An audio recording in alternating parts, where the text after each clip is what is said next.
All right, everybody, welcome to another exciting episode of The Blind View right here on Becca's World. Here is your host, Miss Rebecca Meadows.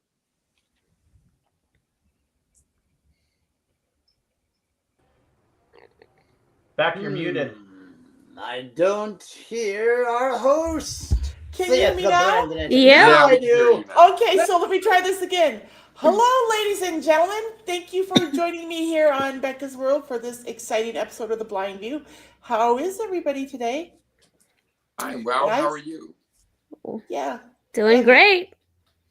I am doing well. I am caffeinated, so that's always good for me. Okay, great. So we have a guest joining us today. Does everybody want to? We'll take turns, and everybody can spend. Well, we'll let our guest spend like 3 to 5 minutes just introducing himself. But Anya and Brandon and I will just spend like 30 seconds introducing ourselves because our regular viewers should know us. Anyway, I'm Rebecca S. Meadows. I am your host. And Anya, can you Yes. introduce yourself? Sure. Yes. I'm Anya. I'm one of the co-hosts of this great show. I like to read. I like politics. I like talking to people, learning new things, and I'm glad to be here. And I, of course, am Brandon Miller. I often kind of stir up controversy and competition and things like that, but I do it in a good natured manner. And I really appreciate being here this evening. And I am definitely curious to learn more about this guest tonight. And our guest is Patrick Banish. Patrick, say hello. Hi, I'm Patrick Banish. I'm Becca's boyfriend, and I'm pretty smart. I'm pretty funny, so I'm told. I don't think I need a whole 3 minutes to introduce myself, but I'll try my best. Let's see. I'm trying to start a new show on Becca's channel, and it's called "What Do You Know" with Patrick Banish, and it's going to be like a rant and raving thing that I kind of just rant about off the top of my head. I think my first episode is going to be about the Beatles, because I know a lot about the Beatles, and I'm really into music and stuff like that. Unlike the rest of the people here, I am sighted. I am not blind. So I have a different kind of view, I guess, than the rest of you. Literally. Thank you, Patrick. We appreciate that. And I have to tell Anya and Brandon, my boyfriend Patrick is on the opposite side of the political field as the rest of us. He is a liberal, so we need to take it easy on him. But now let me ask you though, Patrick, do you consider yourself a liberal or a leftist? I consider myself more a centrist, but I lean liberal because, like, I don't know. I just think there's nothing wrong with helping people. Well, I'm not here to, like I said, I say things mostly in a good-natured manner. If you're a liberal, I think we can talk. If you're leftist, I'll probably just let you spew all your and not say much. Well, I share a lot of conservative views with Becca. I just don't share the extreme right views, and I do lean more liberal, and I do vote democratically. But if I had to really vote, I would vote independently. But there ain't any real good independents out there other than our guy Bernie Sanders. well, there is some hope right there. Okay. So He's gonna retire. This is last year. He's failed to get the millionaires who are not paying their fair share. Yeah. Well, Patrick, Yeah. once Bernie retires, why don't you think about running for Congress? Oh yeah, I'll take the spot in the Vermont Senate. Well, but maybe you can't do it for Vermont. But listen, you are incredibly intelligent. You've got a good heart. You have good intentions. And yes, you're on the opposite side of the field from me. But I believe that if you really feel passionately about what you believe, you should go out there and try to make a difference. And I know you feel passionately about it. And if you want to run for office for something, I would support you. I may not vote for you, but I would support you. Oh, great! Like I would help you with your campaign, and I would give you all my great ideas. As you know, I can do a lot of great things. Well, I I would would do say, all that. I mean, like I was thinking, like, well, realistically, I always thought, like, I don't try to save the world, but you could do something in your own little small corner of it. And I really believe that local politics is a real great place to start. Like trying this, like for once, we live here in Mesa, Arizona, and it'd be nice to get involved in city politics, and maybe like things that I don't like about the city, try to fix them. Try to get into the city council or something and work from there. For sure. Well, Oh, that is I'm very absolutely true. I But agree. do you know who is on your city councilor? Like, Yes, I what see their the names are, signs. When what it's their time agendas for are? re-election, I see the signs in people's front yards. That's about the only time that I'm aware of who's running my city politics and that kind of stuff. Yeah, Well, see, that's a bad thing. that's really just showing you who's running. But once somebody wins, then you need to study that person and see what their plans are. I always Well, like campaign ads. They're like so cruel to the other person. And so sometimes it's like very personal, and then sometimes to me it sounds like this, like Kirsten Cinema is a dirty person who likes to smuggle in people and have them go through sex trafficking. She killed 10 cats, though there's no video evidence of it. I think she worships Satan. Vote for me. but I think it is incredibly important though, because if not at the local level, then where? And Yeah. you've undoubtedly seen the news reports. You would probably be surprised at just exactly what was going on in Loudoun County. Yeah, I'm going to call you out, Loudoun County. Yeah, I mean, there were some pretty bizarre things going on there, and parents banded together and stood up and spoke out, and Yeah. then suddenly we all knew about Loudoun County. Yeah, and see what people can do, and it starts with one person. And that's why I feel like people should, if you aren't happy about something, you should get involved and try to make a difference, whether it's in politics or in just your church or your neighborhood or your school or your work environment. Remember, Beck, you had that story about the guy in the wheelchair that got the speed bumps put in on the road just above the block from where we live? Yeah, listen, so I'm not the only disabled person that lives in my neighborhood. There is a guy in a wheelchair that a couple years ago, he came around door to door, and he came and knocked on our door to sign a petition. And it was a petition to get speed bumps put in the neighborhood because he's in a wheelchair, and he was, it was dangerous for him crossing the street out here because people go so fast on it, right? Mhm. Well, he came door to door with this petition, and when my sister opened the door, I came up and I stuck my head around. I was like, "What's going on?" And he's like, "Hey, I know you." He's like, Mm. He said, "I see you walking your dogs with your friend every day." And so he lives right here in my neighborhood, right? Because my friend Sean and I used to walk by his house every day when we walked the dogs. And so he knew me. So that kind of got us talking more and stuff. So I was asking him about what he was doing, and that's when he told me that he had this petition he was going around with to all the neighbors to ask them to sign it, because if he could get enough signatures, then he was going to get the city to put speed bumps in on 8th Street out here, right? And I told him, I was like, I'm more than happy to sign that, right? Because I walk around the neighborhood and I'm blind.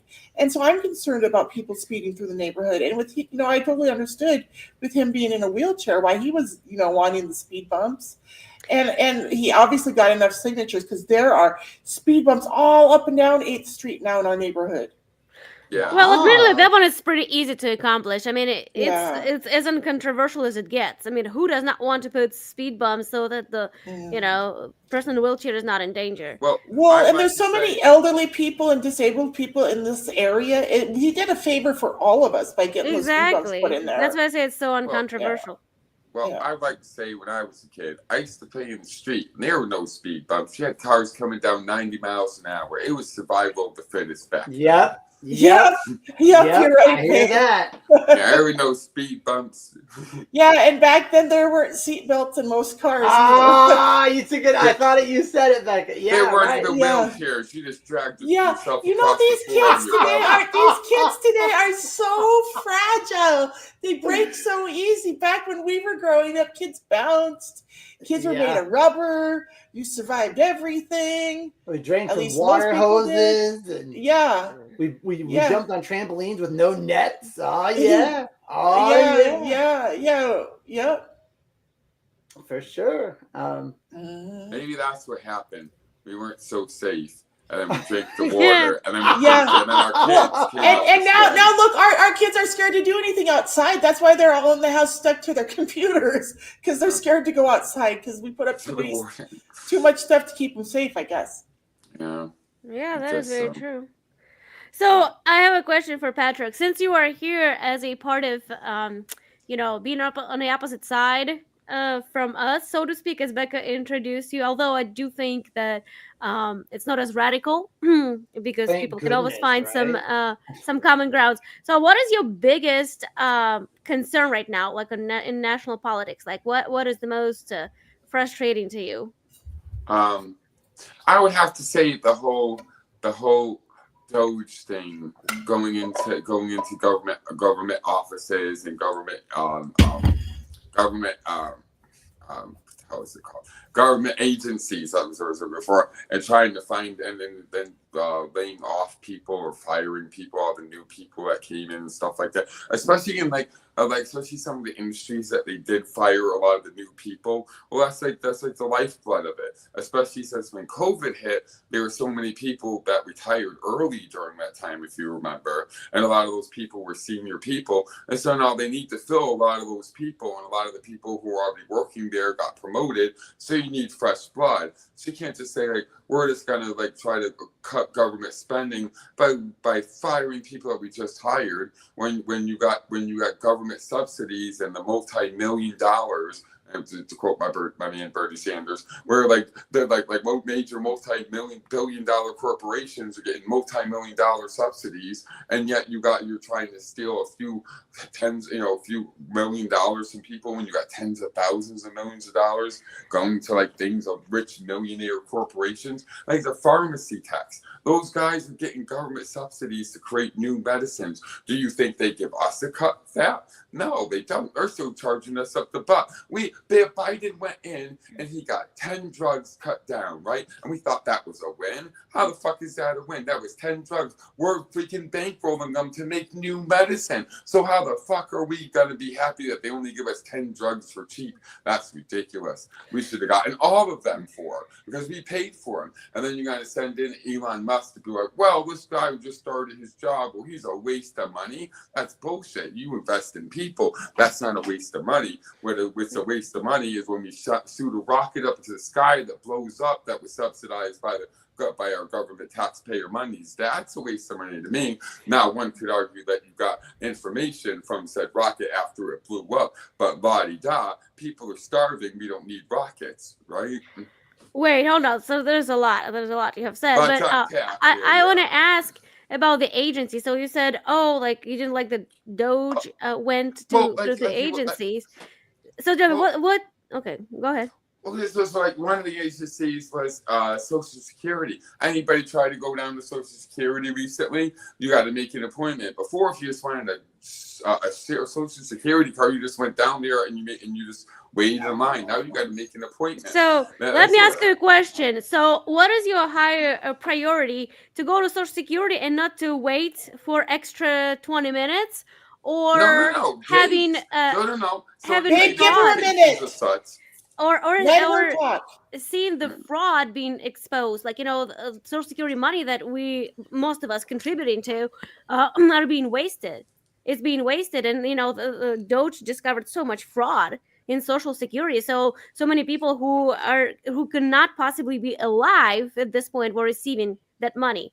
So, and if they go look at it, what is exactly your problem with that? That the fraud is being exposed. Okay, there's no problem with that if it was true, right? See, so I like how people can take two instances of one thing happening and being like, this is a major problem because 2 people were being paid Social Security after they're dead. So if 2 out of the tens of millions of people who get Social Security every month, right? If 2 out of those people did something, does that make it a problem? No, it doesn't. But we're not talking about 2 though. We're talking about millions. It was. No.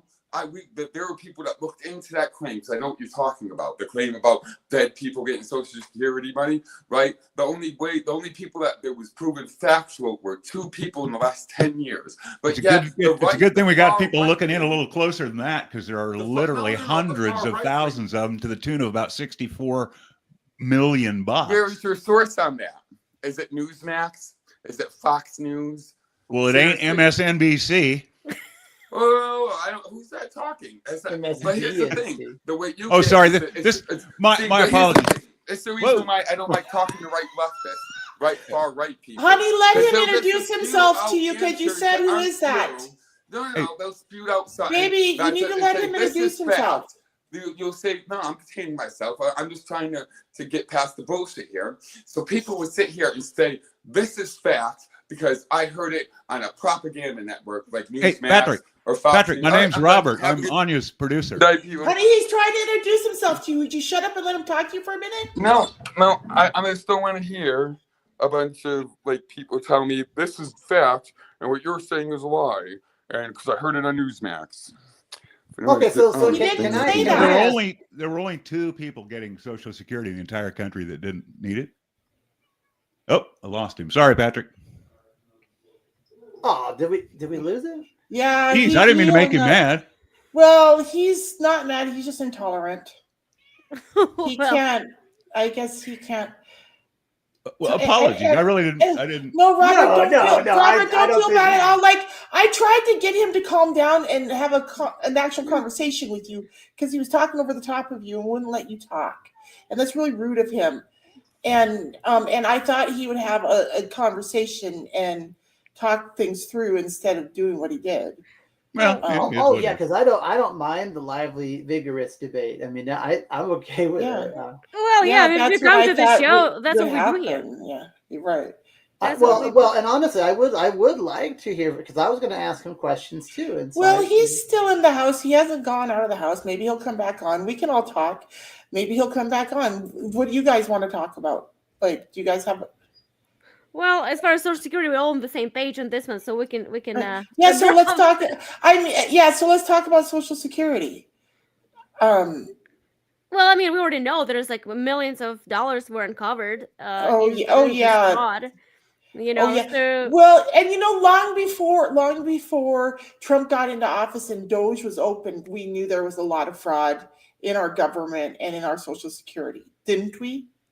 I mean, yeah. for decades, haven't we Americans known this? Well, and I'll just mean? say, I know for a matter, as a matter of fact, that there are people who are double dipping. That should not. Yes. Oh, I yes.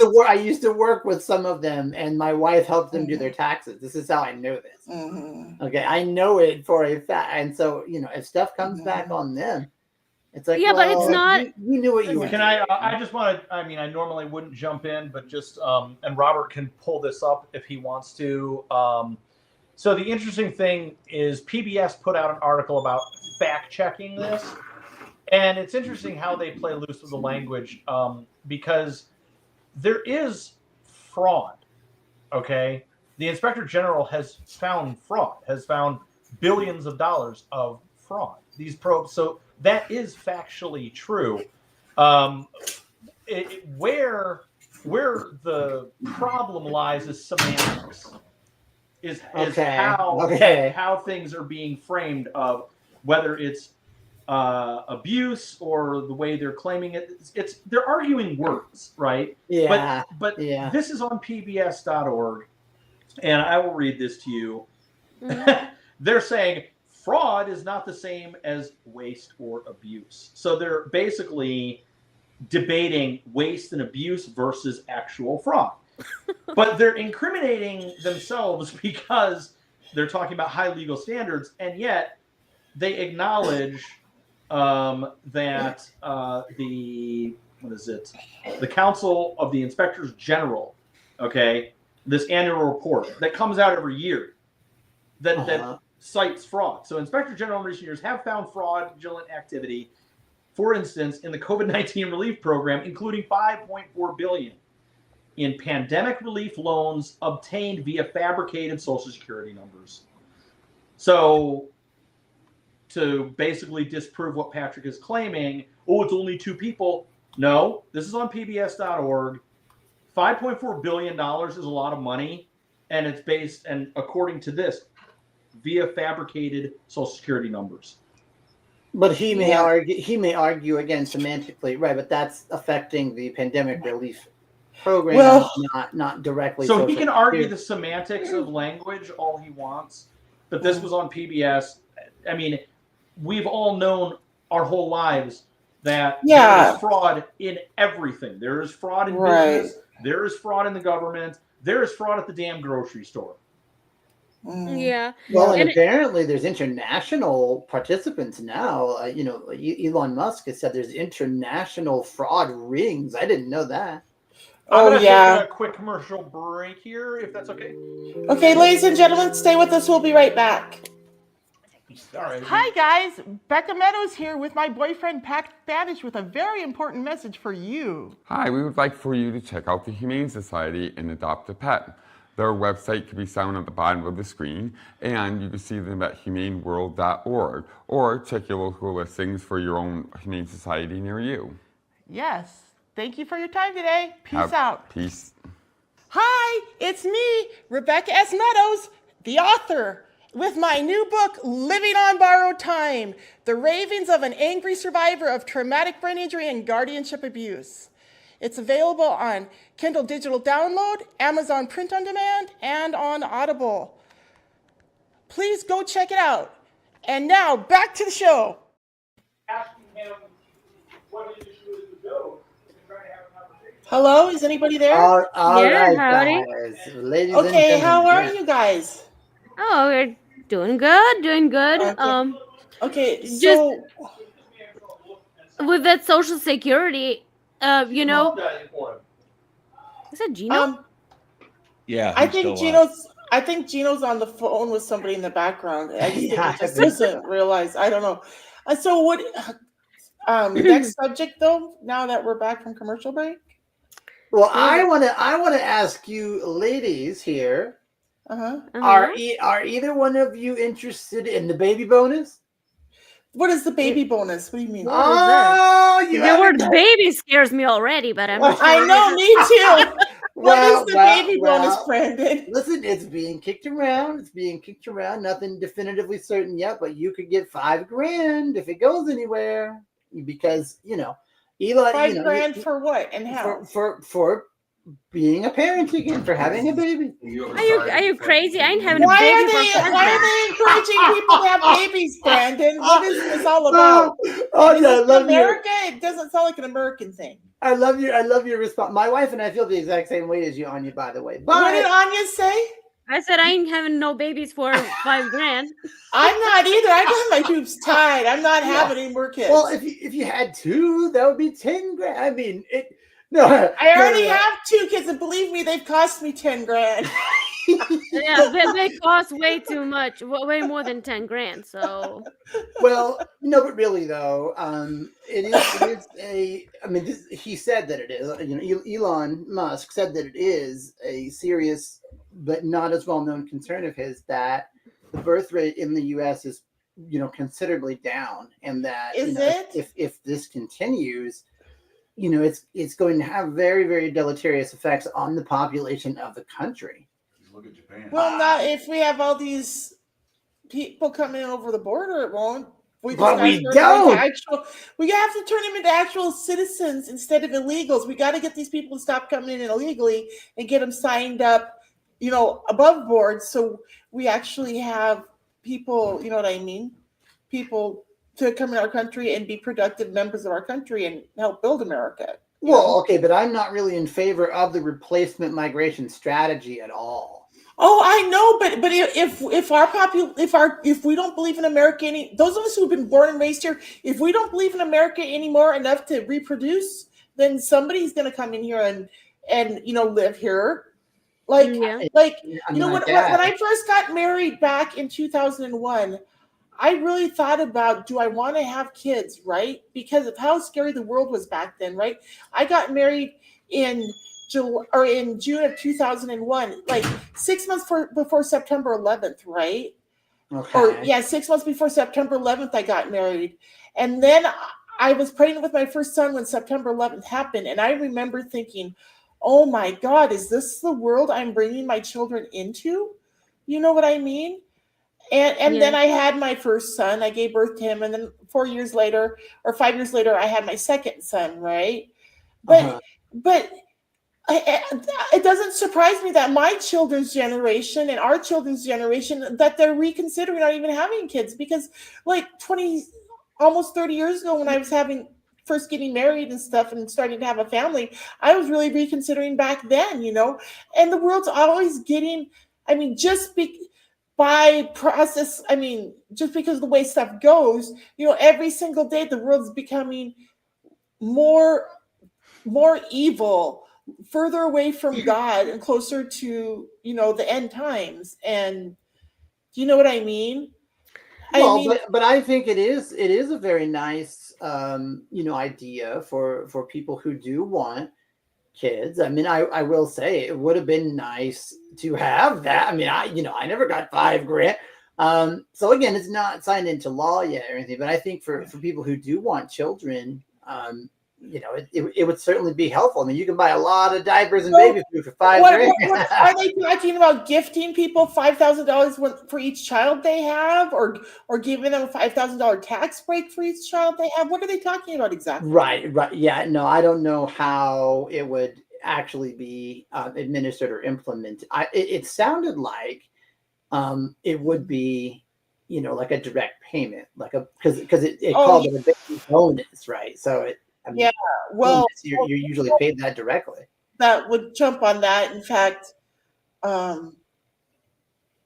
don't know. But we're not. My wife and I aren't interested in either, because we already have 2 kids and they're moderately old now, and so it would be like our youngest is 8, so it would be weird, and like you mentioned, I mean, kids aren't cheap. Although I feel like people try to scare people too much, though. Like, I don't regret having kids at all. Not at all. Yeah, I agree. It's not, people say, oh, this is the hardest time. Like, if you look at even recent history, like there was World War II, like, oh, let's not have, imagine there's war going on. Why to have kids? It's scary. We don't know what's coming. Then Vietnam comes and Korea and blah, blah, blah. And then, well, maybe here in the 90s would have been a good time to have kids. But when the Soviet Union fell apart, nobody knew what to do, like crime in the streets, and people still kept having kids. So my point is, there is never a good or bad time to have kids. It's just to have them.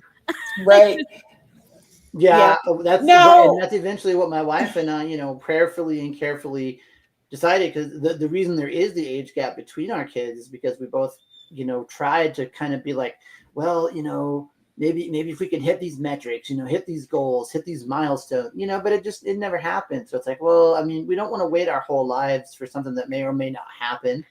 Well, excuse me, you said gap between your 2 kids, or gap between you and your wife? No, between our 2 kids, because our daughter is 8 and our son is 15. Yeah. So can you guys hear me?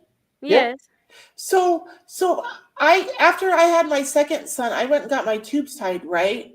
And I was 35 or 30. I was 30 when I had my second son, and I went and got my tubes tied. And like I said, back then when I had my kids, I was really worried about the world.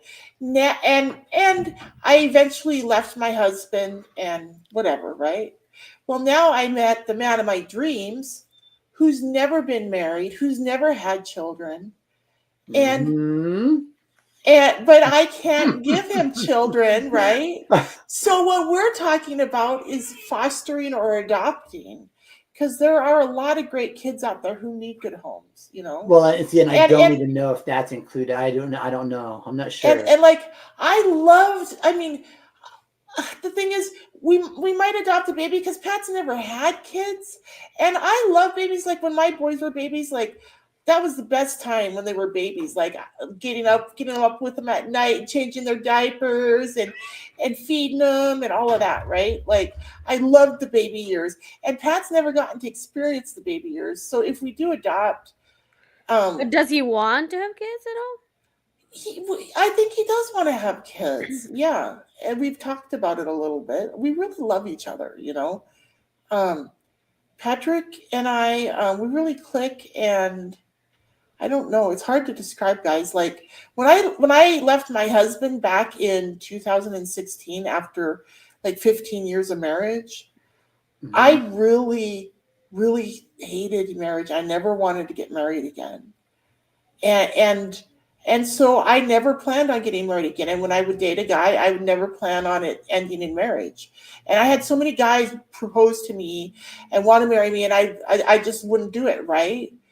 But Patrick is the first guy that I've met that I really want to spend the rest of my life with, and I would actually consider saying I do to this man. I mean, wow. like he's really incredible. He's very super intelligent. He's so kind and loving and thoughtful. And let me tell you, he has Asperger's, right? I think I mentioned that previously on the show. And he is, because of his Asperger's, he's very focused, right? Well, he focuses on me. And I've never felt so loved by anybody. But so you never argue about anything? You never have fights? We argue about politics. Well, okay, but politics is something different. But just that's the worst stuff we argue about is politics. And I just gotta say, I think anybody that doesn't argue at least some, I think that's a recipe for trouble. Right. Super, super bad, and you guys are saying really people think super. That's a different story, but Patrick and I are both very passionate people, and we're very dramatic too. Honestly, I think he's a little bit more dramatic than me, but because we're both passionate, when we discuss almost anything, we wind up, kind of emotional about stuff,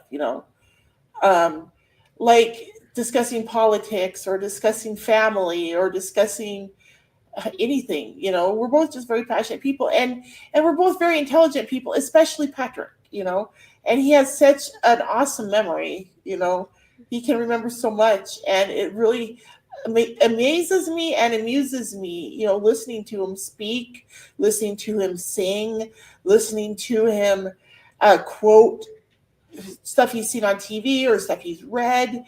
Like, honestly, I have to tell you guys this. He kind of makes me think, well, he really gets me thinking more about getting my brain healthy again, right? Like he gets me excited about it like I haven't been in 20 years. Like when I was going through my TBI rehab training, I was really excited because my brain was getting so much better, right? And then for the few years after that, like before I got married, I was able to do a lot of stuff, like a lot of crossword puzzles, and I traveled around town a lot and met a lot of people and did a lot of things around town. Before I got married, I did a lot to open my mind more, and stuff.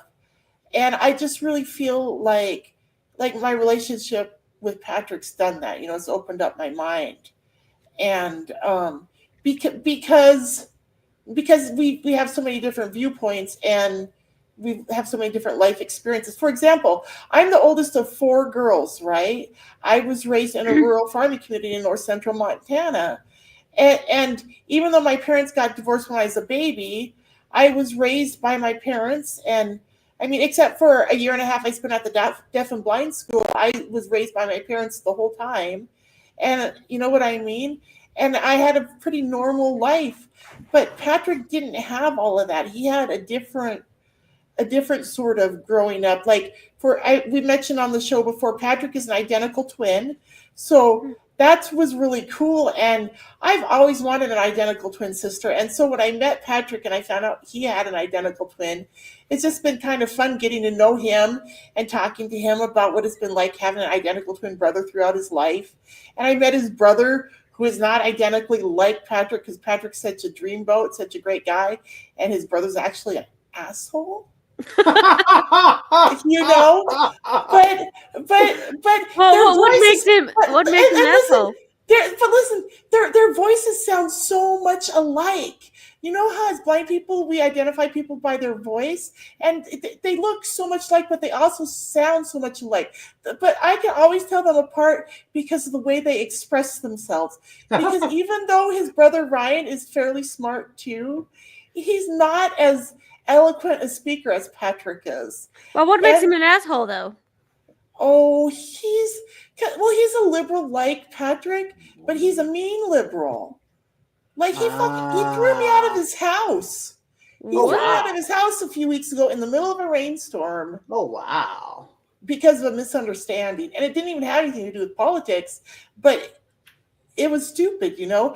And so my future brother-in-law is pretty narrow-minded.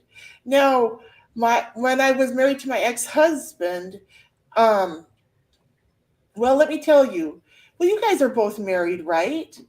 Right. Yeah. Like, Yeah. how do you guys get along with your in-laws, your parents-in-law and your siblings-in-law? My parents-in-law are gone. Uh-huh. They're all dead. Did you ever know them, Anya? I'm civil with Only mine. my mother-in-law, but she was a very sweet old lady. And what were you saying, Brandon? I'm civil with my in-laws. Okay, so when I was married to my ex-husband, his father was long gone, but his mother was still alive.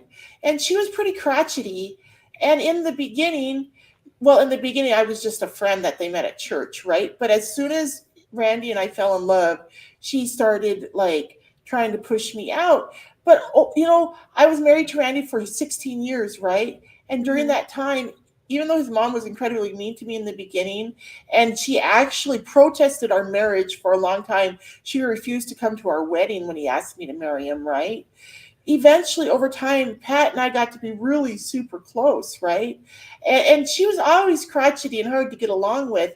But over time, I learned how to talk to her assertively, right? And I learned how to stand up to her in such a way that she wouldn't cut me down, right? Because when I first met her, she could bring me to tears so easily with some of the cruel things she said to me, you know? But over time, our relationship changed and we got so much closer. And that was my, and I was like one of the last people to see my mother-in-law on her deathbed, right? And so that's what my relationship was like with her. And then I also have a sister-in-law and a couple of like 3 different brother-in-laws, but one died. I think the other one's still in really poor health. And I think I have one brother-in-law who might still be alive out there, right? Of my ex-husbands, right? And so my relationship with my sister-in-law and my 2 brothers-in-law, they were always really, really cool and stuff. But the thing is, Patrick doesn't have any family. His other than his brother, his mom and dad are gone, and his only other sibling is his sister who's in Connecticut, right? But So what did you do? You said you got kicked out of the house. So what did you do? kicked out of, what do you mean? I got kicked out of. You said it was your brother-in-law's house. I'm sorry. Uh-oh. I'm sorry. That sounds like a long story. I'm trying to remember. I got kicked out of my brother-in-law's house. Well, your future brother-in-law. Yeah. Like, my future brother-in-law. So Patrick and I really love each other, right? And we're most likely gonna be together for the rest of our lives. So basically married, right? Okay. And we were over Okay, visiting yeah. his identical twin brother recently. And so his brother has a stepdaughter who is of this young generation who's confused sexually, you know what I mean? I mean, we have people running around thinking they're all kinds of creatures, right? Because of the nonsense that's been going on. You know, Right. like some people think they're cats, some people think they're dogs, some people think they're trees, some people think they're the opposite sex. Well, that's this young woman's situation. She believes she's the opposite sex. So she's taken on a different name. She chooses to dress like a guy. And her family talks about her as if she's a guy. Well, I've never even met this woman. I've only heard about this woman. And so we're sitting at his house, right? And I wanted to meet his wife. I wanted to meet Ryan. Ryan is Patrick's brother, and I wanted to meet Ryan's wife, Amy, right? But Ryan said Amy was at work. But then when we're sitting on the couch visiting, I heard a woman down the hall giggling and chatting as though she was talking on a phone. And I jumped to the conclusion that it was Amy and that Ryan was misleading me. And so I jokingly said, "Oh, I hear a girl giggling down the hall," right? Because I didn't care if he wanted to mislead me. If he didn't want me to meet Amy, I was fine with that, right? I assumed it was Amy, forgetting about the 20-some-year-old young lady who's confused about her sexuality, who thinks she's a boy. Well, Ryan got all pissed off because they're all pretending she is a boy, so they all refer to her as a he.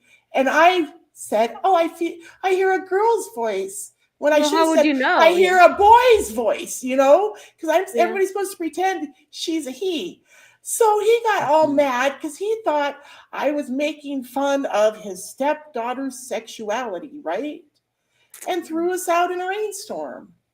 Wow. Both of you? And yeah, threw his brother Patrick and me both out in the middle of a rainstorm. And if you're wanting to be a liberal and you want to make friends with people, that's not a very nice way to make friends. And like if you're that kind of person that throws other people out in rainstorms just because of that crap. See, I would call him a leftist. That's not liberal. That's leftist, man. He reminds me of my dad. Back in around the year 2000, I was stranded at my parents' house in Minnesota, right? Because my youngest son had a respiratory condition, and the fires broke out in Montana, and there were our whole city, the city of Missoula, was full of smoke. I talked to a girlfriend on the phone and she's like, "Oh, the fires blew up after you guys left and the valley's filled with smoke. There's ash falling from the sky." And so we knew we couldn't take David back. So I wound up staying in Minnesota with my kids for a few weeks while Randy went back to Montana to get the house geared up with or equipped with stuff to ventilate the air and all that, so that we could bring our baby home without him going into respiratory arrest or something. And while I was stranded in Minnesota, my biological dad, he really drives me crazy. He is a liberal Democrat, and we're having a conversation, and he wound up so mad at me, and so he felt like he could. I'm not really good at arguing with people, right? That's why I was locked under that guardianship so long, because I couldn't argue with those lawyers. Well, so I'm talking to my dad, and ladies and gentlemen, please stay with us. We'll be right back after these messages. Why don't they have blind people sections at sporting events? Why do I gotta pay the same price to not see shit? Okay? The Jumbotron ain't even built for me. I am the business manager here at the Visually Impaired School of Arizona.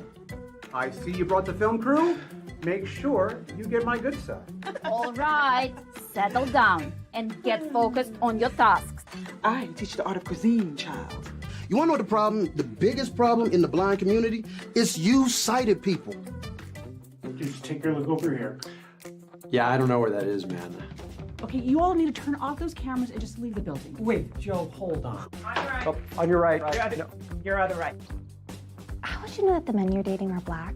No, this is not card member services. This is the Visually Impaired School of Arizona. CJ, where are his pants? I don't know. Billy doesn't work here. He basically came with the building. I can be the very first mayor of Blind Sylvania. Make blind America great again. There goes my pie. This happens every day? No, Sometimes. of course not.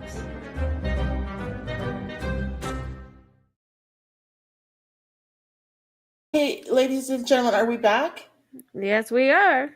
Okay, so as I was saying, I was stranded in Minnesota for several weeks, and I was arguing with my dad about politics, and he didn't seem to feel like he was making any headway convincing me or winning the argument. So he pulls out the money card. He says, "Oh, well, you would vote Republican because you're rich." And my mouth fell open, and I thought, you SOB, do you really know that little about your own daughter that you don't realize that that I vote Republican because I'm pro-life, because I'm pro-God, because I'm pro-Second Amendment, because I'm pro-family, because I'm pro-good education, I'm pro a strong country. That's why I vote Republican. And so when my dad said that to me, it just showed me how much he doesn't know me. And he was a freaking leftist, just like, you know what I mean? Just like my boyfriend. Yeah, like those Democrats are not rich, you know, Yeah. there's this elite, you know. Right. Republicans used to be thought of the party of the rich, but actually Yeah. now it's It's the backwards pretty much. Democrats. The Yeah. Democrats are the rich ones. They like Yeah. to say that they are after, you know, Yeah. for the Yeah. small Yeah. guys. My dad views me as rich because of the settlement that I was awarded when I was a teenager, right? But he doesn't understand I've had to pay for my medical expenses with that. I have to pay my living expenses with that because I can't work because of the accident that doctor did to me. You know what I mean? And so my dad holds that against me. And it's really a bad situation to have your dad holding something like that against you, you know? Oh, it absolutely is. And I'll Yeah. just point out, two things. Number one, your father does not, because he cannot really understand what it's like to live as you. You know what I'm Right. saying? So that's separate from the money. It's just like where I'm concerned. People don't know what it's like to live as a blind person. They just don't. I mean, they can sort of like they know intellectually in their head, oh, it means you can't see. But no. I'm talking about if I asked them to walk around blindfolded for an entire day, I think their life would get a heck of a lot harder really, really fast. So listen to me. It would be really hard for my dad to do it. I think my mom and my stepdad did do the blindfold thing when I first went blind back in 1989, very briefly at the Deaf and Blind School. I think they might have done something like that to check it out. But my biological dad, he lives in Minnesota. He would never even be able to do it, and I'll tell you why. Because he's so hard of hearing. He's almost completely deaf now, right? Like for years, when I try to talk to him, he doesn't hear me right, and then he gets mad at me and stuff, and he gets frustrated, right? So here's the thing: if he tried to do the blind immersion training, he'd put that sleep shade on, and it would take away his vision. And he doesn't even realize that his hearing loss is actually a huge disability for him. Because if he put a sleep shade on, he would be blind and deaf. Oh, so he does not Yeah. like he's in denial that he's hard Yeah, of hearing, he or has what? severe hearing loss, and he hasn't had hearing aids for years that really work. And so yeah, if he went through the blind immersion training that some people go through, like Gino went through, and some of our cast members went through for our show Don't Look Now, like my dad wouldn't even be able to handle it. He'd probably sit down and cry because he wouldn't be able to function if you put a blindfold on, because he'd be blind and deaf. And we use our ears a lot when we're blind. Okay, So- but I'm not just limiting it to blindness. In fact, I mean, you've said that you are a victim of traumatic brain injury. He also doesn't have to contend with that as you do. So Right, what yeah. I'm saying is money is really that's I mean, that's a conflation, right? It doesn't I mean, you could be dirt poor and deal with TBI, or you could be exceptionally rich and deal with TBI. They're not, it's not the same thing. They're not directly related. And he thinks it's so easy being quote unquote rich, right? Because I was awarded that settlement when I was 15 years old. I lost 15 years of my life thanks to that settlement because those lawyers were so greedy for that money. That's why they locked me under that guardianship for 15 years. Right. And so my dad doesn't understand what I lost for that money. Not only did I lose my sight and a lot of my cognition and my ability to walk. Like today, I still can't walk straight. Today, I still can't see straight. Today, I still can't think straight. And so I've been awarded this money for the rest of my life. But my dad doesn't understand that, right? To him, I'm just some rich bitch sitting here spending a lot of money. You know what I mean? Which is crazy. Do you still keep in touch with him at this point? No, I haven't talked to him in a long time mostly because of what he did that day when I was at his house back then. Because, like I said that day, my mouth fell open, you guys, when he said that to me, the way he was talking to me, because that's when I realized how totally clueless my dad was about me, right? Like most of my childhood, he didn't see me except in the summers, right? And he'd send my mom $75 a month for child support, right? My whole childhood, but he never really cared to connect with me and get to know me. And then when I was 20 years old, he jumped on the bandwagon with my other parents to lock me under the guardianship. And so I probably will never speak to him again because I really don't care to speak to him again. Now, my other three parents, my stepmom, my stepdad, and my biological mom, I've been making efforts to have a relationship with them over the years, right? Because before the accident, they treated me different than he did. Before the accident, I was connected to them somewhat. After the accident, got a lot closer to my stepdad and my mom. And my stepmom came around. After I became an adult, we built a friendship together. My stepmom and I have, but my real dad and we're like oil and water. It's really crazy. And I honestly, I like to pretend that there's a possibility that he's not my real dad. I haven't had a paternity test done, so there is no proof. Well, that's a question for your mom. Yeah.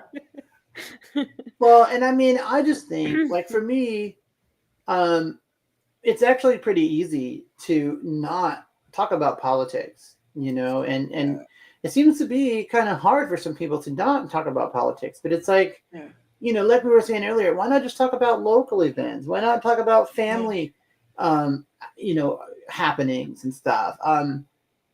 There's plenty of other stuff that we can talk about. And so I just thought the whole, pandemic era where, people wouldn't be invited or would be disinvited, from Thanksgiving dinners. It's like, oh my gosh, that's sad. Like, you're so narrow-minded that you can't just, eat a dinner, watch a football game, talk with each other about, I mean, that's,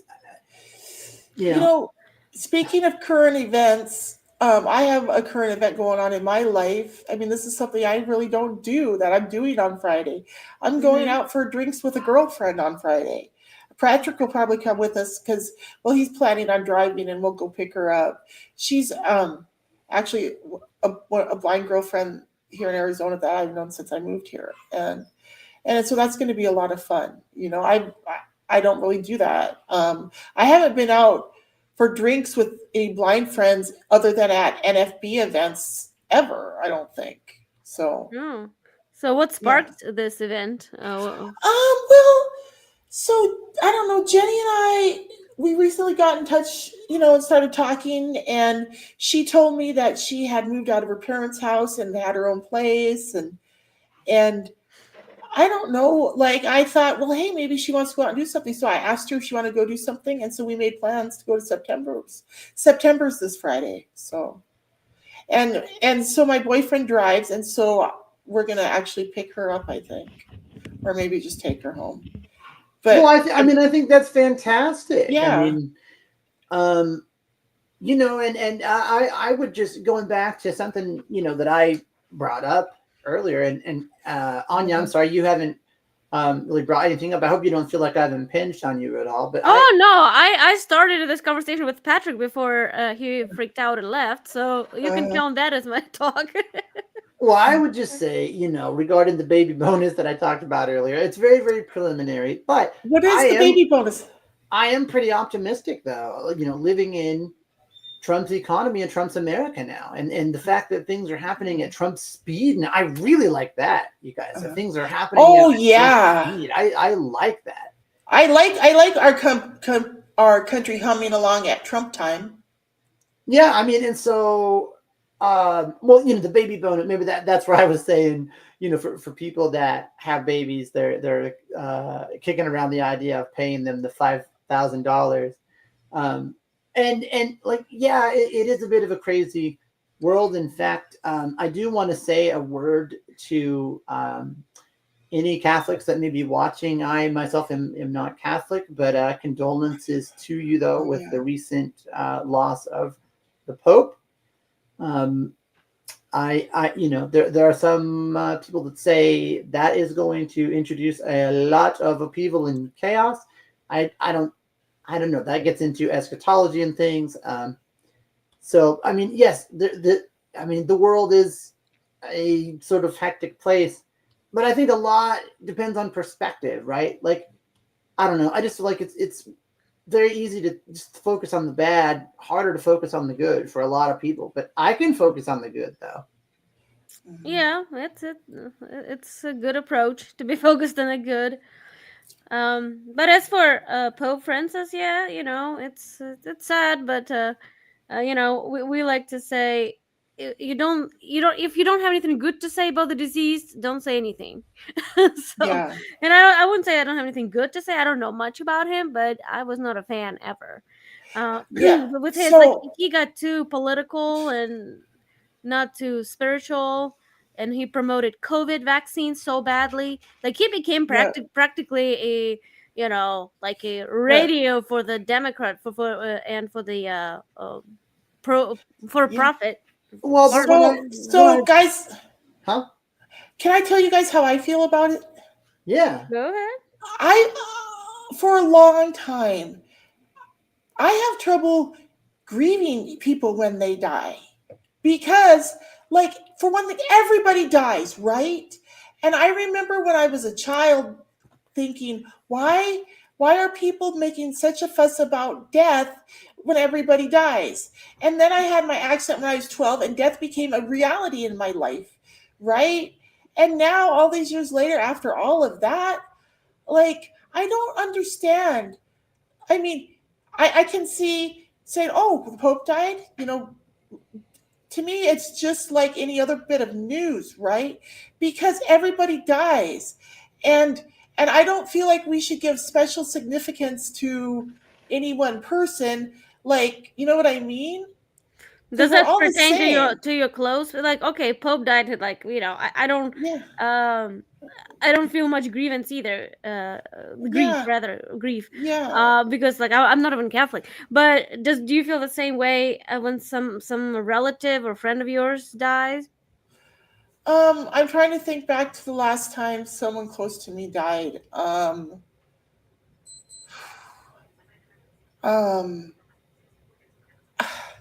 I guess I get a little bit emotional, but I don't think I get as emotional as I used to, right?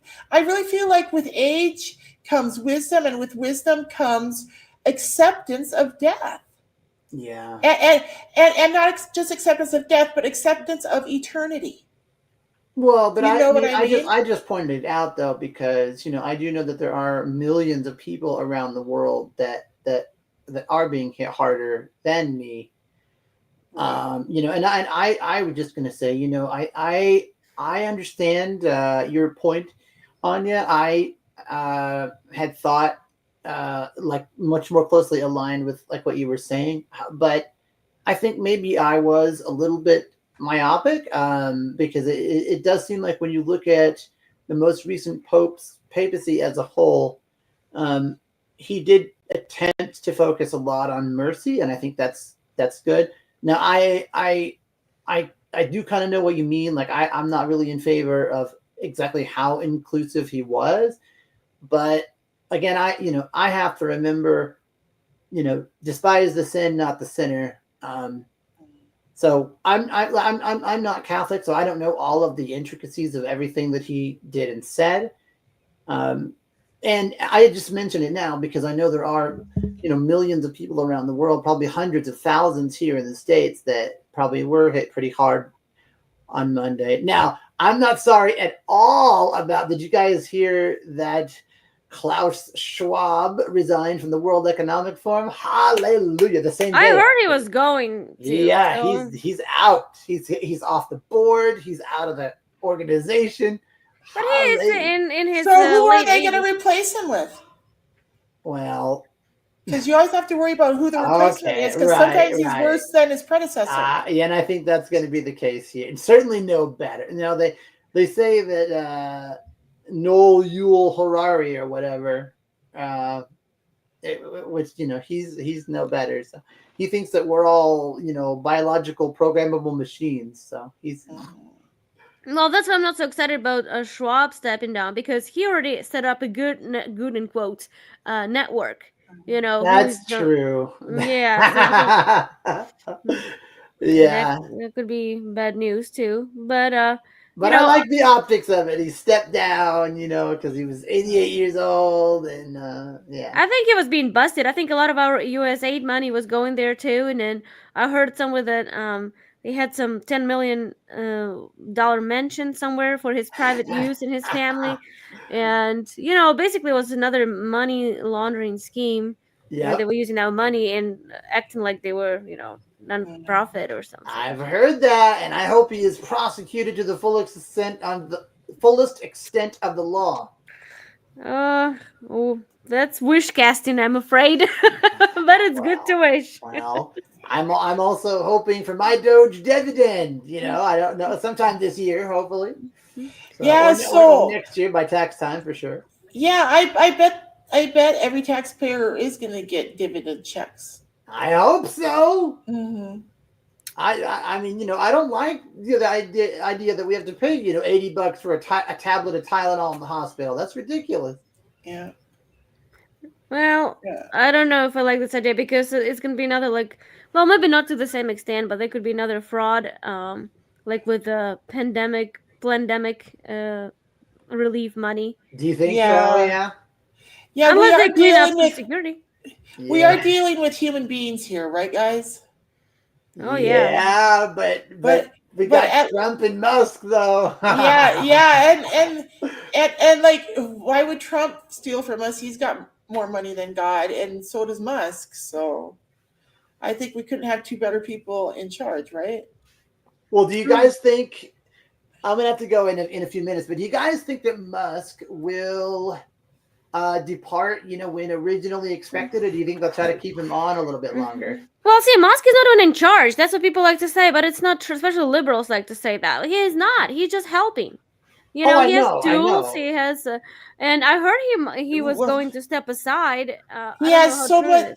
I'm sure with a man of his wealth, I'm sure he has a lot of knowledge and wisdom on financial stuff. So he's probably able to help a lot in the situation. So that's what I'm saying. So I kind of hope. I mean, yes, technically, in his current role, he is supposed to resign 130 days after his initial appointment and confirmation. I mean, yeah, but I don't know. I kind of hope they try to keep him on as like an advisory role or something. Yeah. If he would want to, they're trying to do everything possible to bring the stock, Tesla stock down. I heard it drop 70% or something. Yeah, they're setting Teslas on fire and all kinds of crap. I think it's terrible. I mean, what kind of animalistic behavior is that? Like these people just need to be punished, and those woke activists, judges and prosecutors don't even prosecute these crimes. Right. So, I mean, meanwhile, we steal a bottle of pop and we're 30 days in jail. Yeah, so it's nothing because they want this thing to happen. They also want Musk destroyed. I mean, how fucking stupid! I can't believe it. No, it is. It being really... mad at the a person who exposes it, not who commits the crimes. No, and they're hurting their neighbors and their community. But at least we have a good man in the White House, and I pray all the time for President Trump and his team, right? And we have Elon Musk, and at least they're doing their best to try to help us get out of this financial hole we're in. You know what I mean? Yeah. Yep. And we have Tom Homan, and we have Pete Hegseth, and we have Christy No. Oh yeah. Yeah, but Pete said this guy. I cannot pronounce his last name. Yeah. They're doing smear campaign against him too right now. I know it. I know it. You guys, I don't believe any of this crap that I see anymore coming out of the news until I get double and triple and quadruple verification on it. You know what I mean? Yeah. Well, it's just like back in Trump 1.0 with General Flynn. They were trying to set him up too, just like they're doing General Flynn. Flynn, yeah, sorry, yeah. Yeah, well, they've been trying to take Trump out since the beginning. So and his cabinet, right, and that's good. That good in a sense that means it means that Pete is in the right place. Yeah, it means that they're actually doing something. They're actually making progress. Isn't it awesome? I'm so excited. Our country, maybe President Trump and Elon Musk and their team and all of America, maybe we'll be able to turn this around and make it so our children and our grandchildren will have great futures. You know what I mean? And that maybe we can make America strong again. Do you guys remember what it was like back in the 80s? Well, I was not alive in the 80s. When I were knew you in born, the Anya? 90s, but not the 80s. When were you guys born? Can you guys tell me your birth years again? Yep, 1985. I was Oh. in 91. Oh, okay. My baby sister was born in 85 and I graduated from high school in 1995. Wow. I got you. Okay. Okay. So, but did you enjoy the 1980s? Oh, the 80s were a great time. I remember we were really poor growing up, right, in the 80s. Both my mom and my stepdad were both high school dropouts. And we were like, everybody, like there's only one family in town that had less money than we did. And so we were pretty poor. But I remember, like back then before the accident, I remember I loved God. I loved my country. I loved my school. I loved everything, right? And I was going to grow up and be a teacher, right? And and back then there was so much promise back in the 80s, right?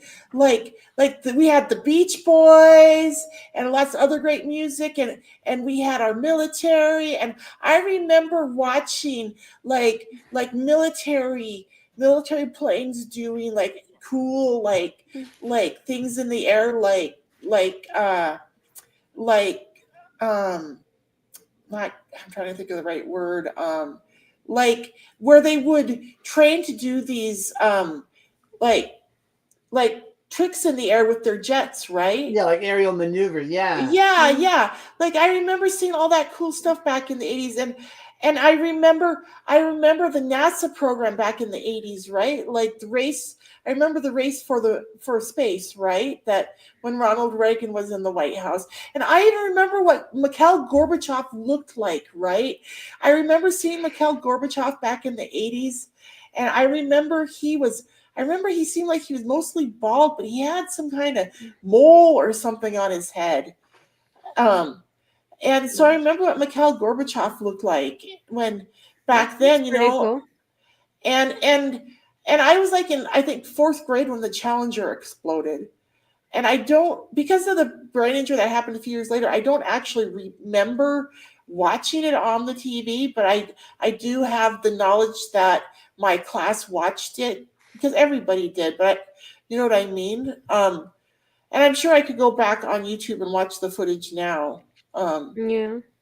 But that's what the 80s were like, and back then like everybody graduated from high school. I didn't know anybody that dropped out of high school back then, right?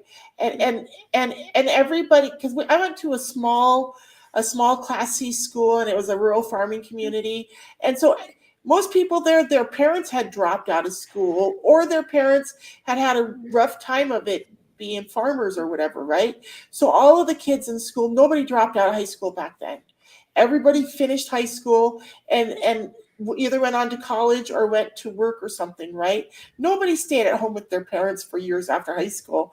Not like what I saw later on. Well, that's cool that you have some good memories of that. Yeah, and anyway, that's what the 80s were like. That's cool. Well, and I think, you know, that now, I mean, you know, we're kind of already seeing, you know, there are several agreements that have been submitted by multiple countries wanting to work with the USA. Oh yeah. Now I did hear today, you know, Anya, I don't know if you've heard or how you feel about it, but the whole situation between Russia and Ukraine, which continues to be contentious, the U.S. is thinking about just bowing out, just saying, okay, look, you guys can't agree. I'm tired of dealing with it.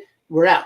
Yeah, that's what I've been hearing. It's not that we dislike you, but we're done. You don't get weapons. Ukraine, you don't get money. You don't get anything. We're done. Yeah, Ukraine is not in a position to argue very much. Well, if I can try to let's see how things are going because we have the entire week before that. But I try to prepare something for Ukraine. Now I have to get going because we already passed the end of the show time. Okay. Gino, are you Okay. there? Gino? Yeah, I was just letting you guys continue to talk. Well, but we no, have we a can end time the frame. show. I gotta go. Sorry. Okay. Yeah, we can end the show and then Yeah. pick up Yeah. next week with the Ukraine conversation. So, ladies and gentlemen, thank you for joining us today. Thank you for hearing our conversation. I hope you guys enjoyed it. You can email us at beccameadows76@gmail.com. And please be sure you are subscribed to us here on whichever platform you're watching us on. And join us again next week. Peace out. That's a wrap, y'all. Bye, everyone.